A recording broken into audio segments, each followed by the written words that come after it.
पेट्रोलची कुठलीही शॉर्टेज नाहीये। पेट्रोल सगळ्या पेट्रोल पंपावर अवेलेबल आहेत, कुठेही तुटवडा नाहीये। फक्त तुम्ही अफवा पसरून किंवा सिच्युएशन पॅनिक करू नका। लोक काहीतरी व्हिडिओ खोटे दाखवून किंवा अफवा दाखवून पेट्रोल शॉर्ट आहे, डिझेल शॉर्ट आहे असं दाखवतात। प्रत्येक पेट्रोल पंपावर पुरेसं डिझेल पेट्रोल आहे, पण तुम्ही काय करतायत, गाडीत पण भरतायत आणि घरून काहीतरी ड्रम कॅन बाटल्या असं तरी घेऊन येतात। त्यामुळे साहजिक आहे, ज्या पेट्रोल पंपाचा दिवसाचा रोजचा खप 5000 लिटर आहे, तो खप 10,000 लिटर 15,000 लिटर असा जातोय।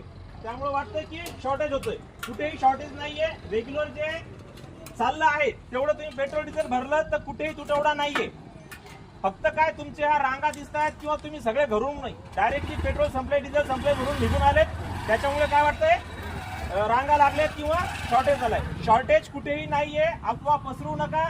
जे रेग्युलर भरतात ते रेग्युलर भरणा करा। सगळ्यांना पेट्रोल उपलब्ध आहे, कोणालाही ड्रम मध्ये टाक्यांमध्ये किंवा बाटल्यांमध्ये पेट्रोल दिलं जाणार नाही। विनाकारण अफवा पसरू नका। रोजचं जसं भरलं जातं तसं लाईनीत शिस्तीत तुम्ही काय करा, पेट्रोल भरा। 100% सगळ्यांना पेट्रोल भरणार आहे, कुठेही पेट्रोलचा डिझेलचा शॉर्टेज नाहीये। आणि सगळ्यांनी रांगेत या आणि व्यवस्थित पेट्रोल करा। धन्यवाद।